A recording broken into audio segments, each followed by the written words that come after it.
For the past decades, the relationship between South Korea and Japan went through ups and downs, but the two Asian neighbors managed to keep close ties, at least on the economic side, while haggling over their shared history. But Tokyo's unprecedented and unilateral export restrictions against Seoul last year took the two neighbors to a novel situation. This week, Korea Now will look into the effects of the exceptional trade disputes between the two countries and prospects for the bilateral relationship. On July 1st last year, Japan announced that it will regulate South Korea-bound exports of three key industrial materials: photoresist etching gas and fluorinated polyimide, which are critical for the chip and display industries, the backbone of South Korea. And it removed South Korea from its list of trusted trade partners the following month.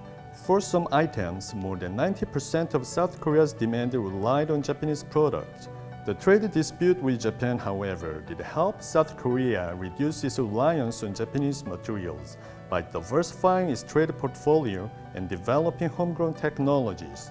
According to the Korea International Trade Association, or KITA, Seoul's import of hydrogen fluoride from Japan over the January-May period plunged 86% on year.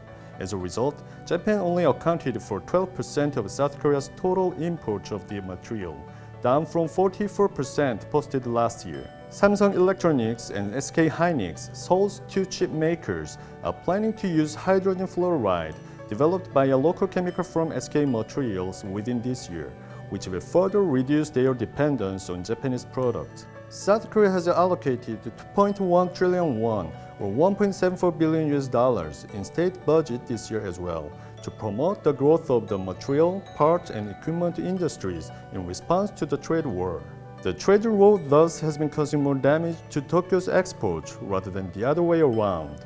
South Korea's current account deficit in trade with Japan reached $18.8 billion in 2019, marking the lowest level in 5 years.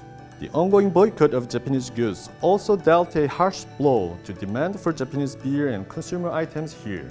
Japanese automakers are suffering an extended slump in South Korea as well. Honda's vehicle sales here sank by 73% in the first 5 months of the year from a year earlier.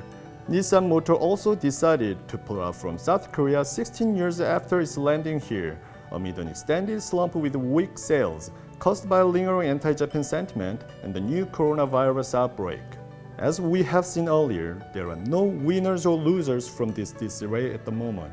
For South Korea, Tokyo's move was widely seen as a retaliation for a verdict made by Seoul's highest court in 2018 that ordered Japanese firms to compensate Korean victims for their forced labor during its 1910 to 1945 colonial rule.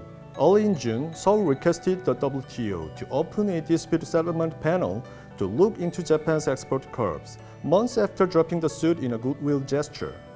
A local court also decided to begin a legal procedure that could lead to liquidating seized assets of a Japanese firm that has ignored the ruling to compensate Korean victims of Japan's wartime forced labor.